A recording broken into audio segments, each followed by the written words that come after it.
Hello everyone. Welcome to another wrap up. This is for the month of March.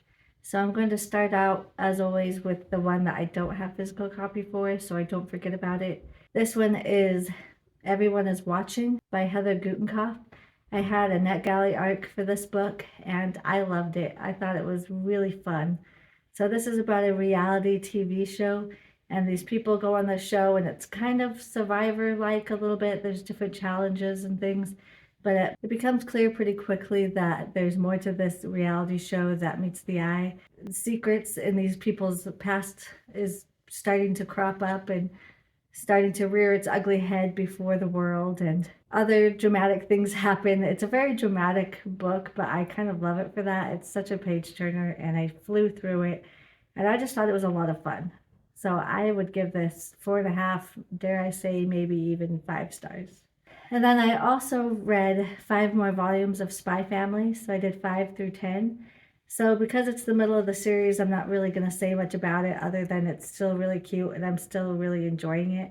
And the 11th volume just barely came out this month and I went and nabbed myself a copy, so I'm excited to read another volume. It's very fun and I highly recommend it if you're into manga. And then for my book club that I'm a part of, which is called the You'll Read Too book club, we chose Lock Every Door by Riley Sager for this month. And I've been meaning to get to this one for so long. And so I was very happy that someone suggested this so that I could finally read this. So I really enjoyed this one a lot. It was a page turner. It kept me invested. It was very suspenseful. And the part I love most about this book is the setting and the atmosphere. So this is about a woman who's kind of down on her luck, pretty much close to being homeless, and she doesn't have any money. She doesn't have anywhere to live because she just broke up with her boyfriend who she was living with. And so she's kind of down on her luck.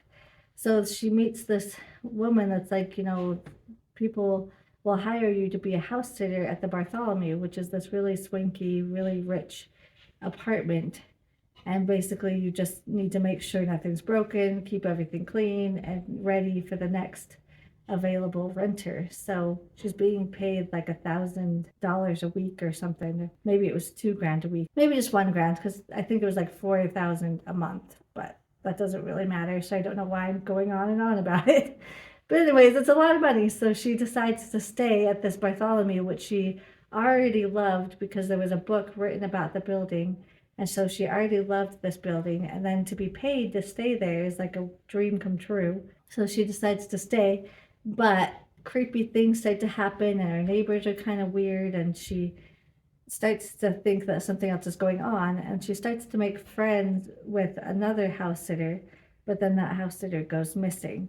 So then the whole book she's trying to figure out what happened to this other house sitter and why nobody else seems to care but her. So this one is a really fun one. I do wish it did have a little bit more atmosphere. I realize that this is a thriller book, not a horror book, which is probably the reason for that. But I just loved the building and the setting, and I really wanted a little bit more from that, a little bit more creepy vibes, a little bit more weird strangeness from the neighbors. Like I just wanted the atmosphere to just be a little bit more. But outside of that, I really do think this was a good one. I did see some things coming, and then the ending I didn't see coming, so that was good. But this is probably my 3rd favorite of Riley Sager's, so maybe not like my top favorite, but definitely up there. I really enjoyed this one, and I would probably give it 4.5 stars. And then from Book of the Month Club, I received Murder Road by Simone St. James, and I was so excited because I love Simone St. James. She's one of my favorite authors. She's an auto-buy author for me, and I was very excited to get my hands on this. Unfortunately, this one didn't quite work for me. So this had a couple of chapters in the beginning that were very exciting. We have this woman who's walking along this road at night, and this couple that's on their honeymoon decide to pick her up in order to help her, get to her destination faster because it's the middle of the night and she's a woman outside by herself. But they soon realize that there's more than meets the eye. She's actually been stabbed and she's bleeding out. So they take her to the hospital and she ends up dying. And so they're kind of the suspects in her murder. So it sounds really fun and exciting and everything, and the first couple of chapters were, but then it slows way down, and the pacing was just very slow, very slog, very just normal thriller, just regular murder mystery. Like there was nothing exceptional about it, there was nothing interesting about it. It was just kind of meandering. And then towards the end, it just got way too convenient and it got too ridiculous. And there was the main reason for everything that was happening on this road was interesting, and I was intrigued by that. But it was like a one chapter thing, you know, like the rest of the book wasn't. And then, like, the killer I thought was very obvious who it ended up being. And I don't know. And then it had like, it almost like went too far in explaining things to the point where everything was wrapped up and then they continued. And then all of a sudden it was like confusing again. And I was like, was that really necessary? So I don't know. This one just didn't work for me. This is my least favorite of hers so far. I'd probably give this a 2 star, which makes me so sad. And then immediately following that book, I picked up Black Sheep by Rachel Harrison. And I was so mad at myself for not getting to this last year because I love this author. Again, she's another autobiography author, and I really love her writing style.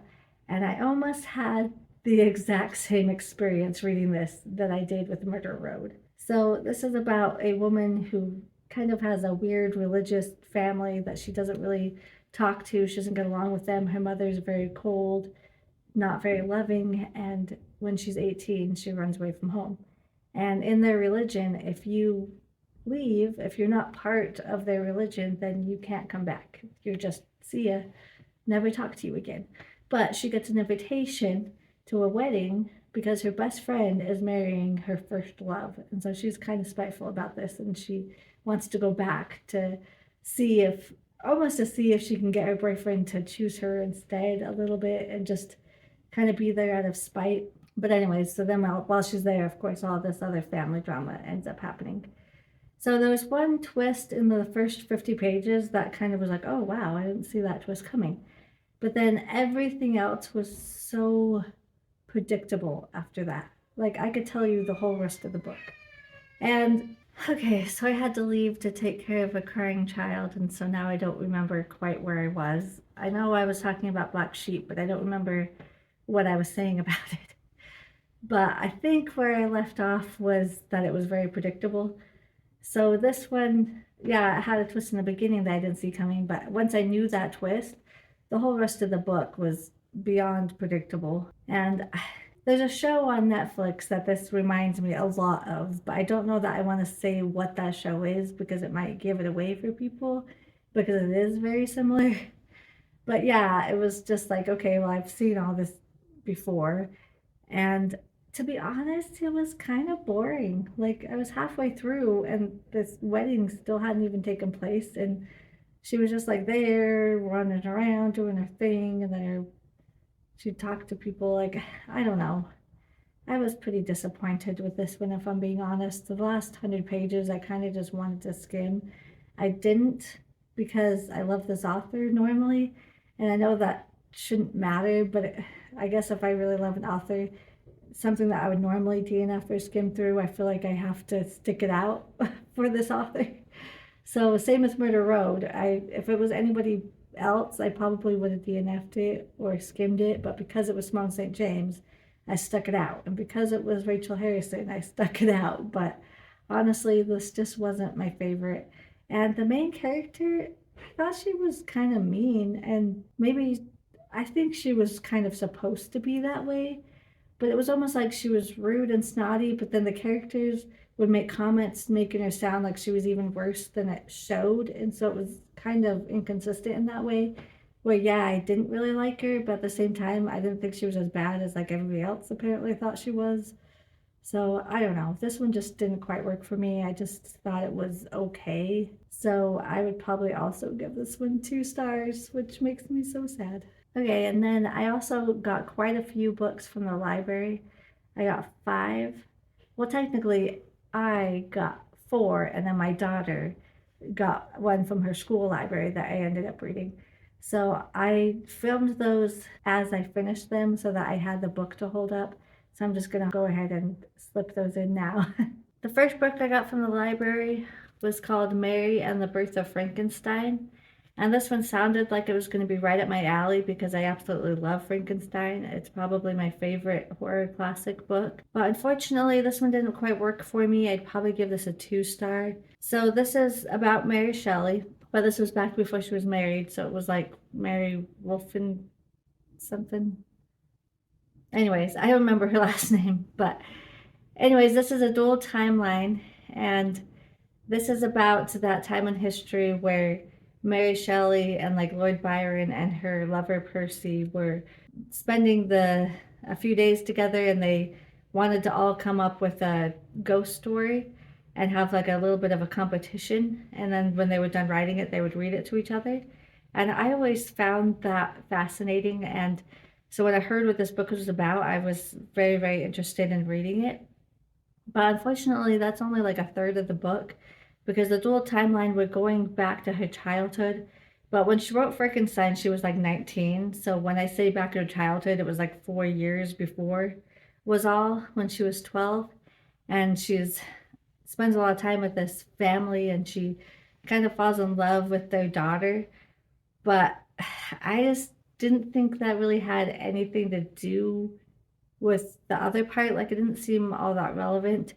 The only part that's kind of relevant to Frankenstein is she finds like a monster behind a rock, and her and Isabella, which is the daughter, they're like intrigued by it and stuff. But then it was like Isabella suddenly was like, oh no, it was all in your mind. It was, not real or whatever. But I don't know. There was like a little bit of nods and winks to Frankenstein and the dual timeline, but for the most part, it just didn't seem to have a lot to do with the rest of the story.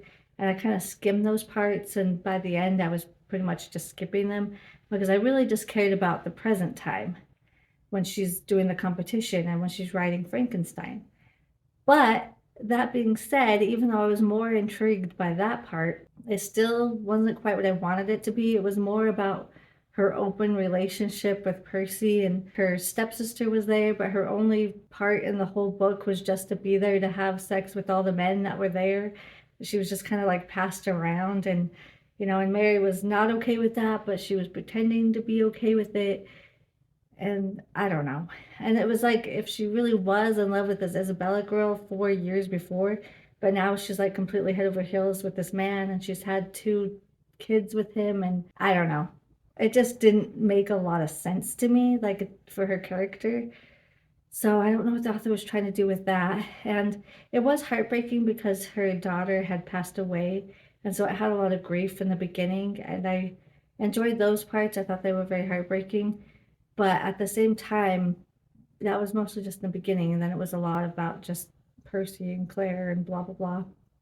And I would have thought that this book was written by a man because it talks about breasts so much. And like some of it makes sense because she's breastfeeding her son, but like, do we really need to hear about breastfeeding every single chapter of the book? And then that's not the only times it mentions breasts and nipples and all the stuff. And I was just like, really? I would have thought this was written by a man by the amount of times that it has to mention this. Like, so I didn't really care for that part either. And then I was just really excited to get to the end where she writes Frankenstein and she shows up these men, and bam, I can write a book. You all think I couldn't. You all think, oh, she's a woman, she can't write. And I was really excited for her to kind of shove it in their faces and have like this really cool story, and they were going to be blown away. Well, slight spoiler, they don't even get to that part. Like, she's still writing the book by the end of the book. They don't even get to the contest. And like Lord Byron and Percy had kind of forgotten about it. They just like went on with their lives. It just kind of petered out. And I was like, really? That was like the whole reason I wanted to read this book. So it was well written. I wasn't necessarily bored. Well, that's not true. I was bored with the timeline in the past, but I was mostly just reading the present time chapters, and it kept my interest, but it just really wasn't what I wanted it to be. So unfortunately, again, this is probably a 2 stars. The next library book that I read was The Warm Hand of Ghosts. This is by Catherine Arden. This is the same author that did The Small Spaces, quartet. And so I was really excited to read an adult novel from her. And she's actually a very good writer. This is a historical fiction novel. And I just want to preface this by saying if you're reading this because you think it's going to be a ghost story that has some horror elements in it, it doesn't. This is not a horror book. This is not a supernatural. Well, it is a supernatural book, kind of, but I would almost say it's more like magical realism or maybe even fantasy. So if you're going into this because you think, oh, a ghost story set during World War One, that's not what this is. So this is first and foremost a historical fiction novel. And luckily, I do like historical fiction, and so I really enjoyed this book. She definitely doesn't hold back talking about the horrors of war and what soldiers go through and PTSD and all of that. And she definitely goes there, so I did appreciate that. But the magical realism element is there's a part where the devil comes into it, but he's not like you would normally think of as the devil. But that was honestly my least favorite part of this book. I really, really, really enjoyed the first half. I thought it was really, really good. But then once that part started to happen, my interest kind of started to wane a little bit. I was still enjoying it. I still liked the characters, but that just wasn't my favorite aspect of the story.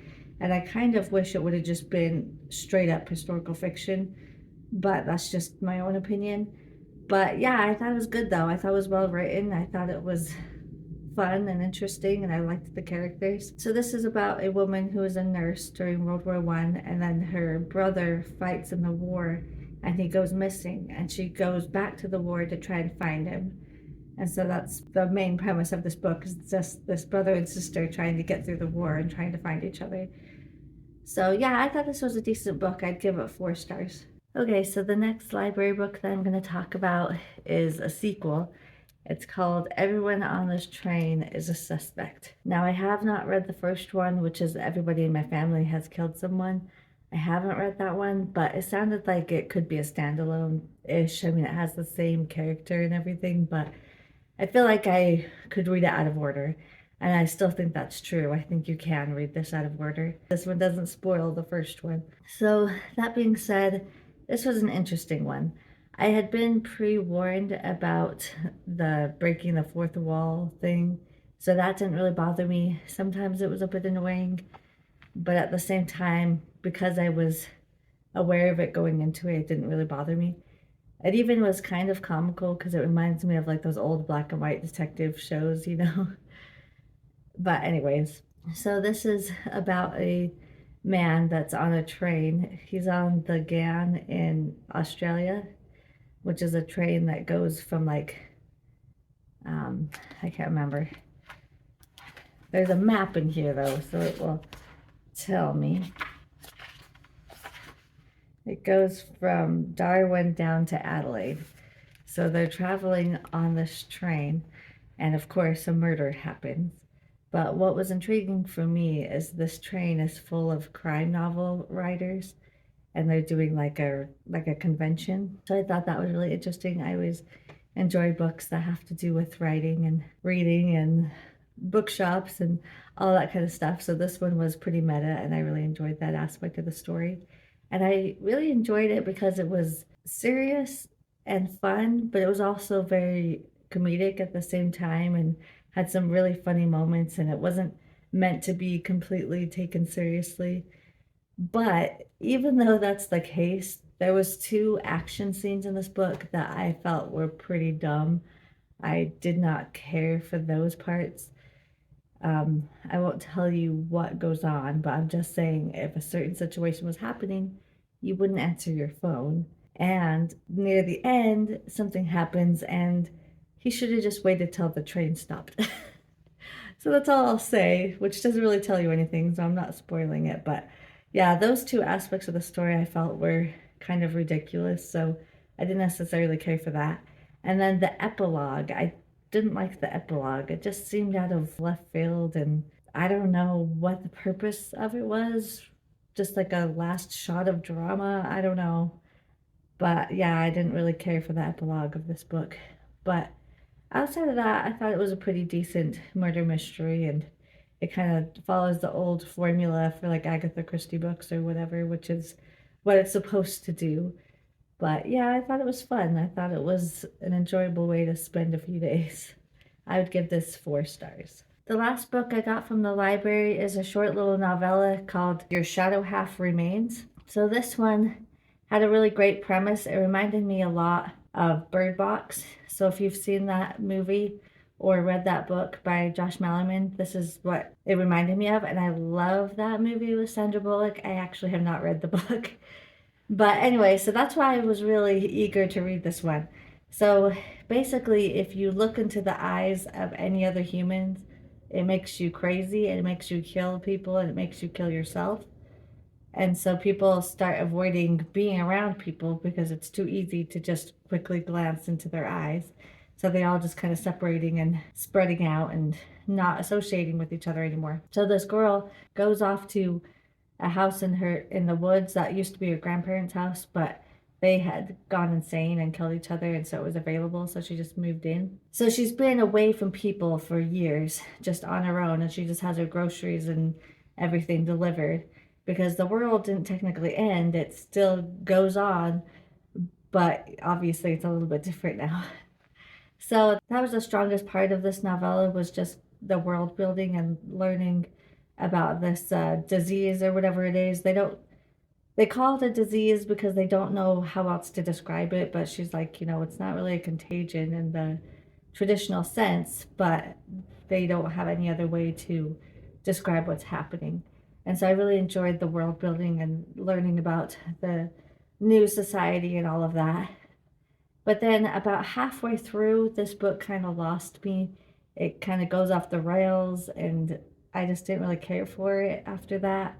It's one of these books where she's a very unreliable narrator, and you don't know if she's crazy or if people are messing with her or what's going on. And so it becomes very like fever dream, and you're just kind of inside of her head while she's kind of going insane and she's having dreams. And that's just not my favorite type of story. I just don't really care for that very much. So I really loved it in the beginning, but then it just kind of, by the end, I was like, eh.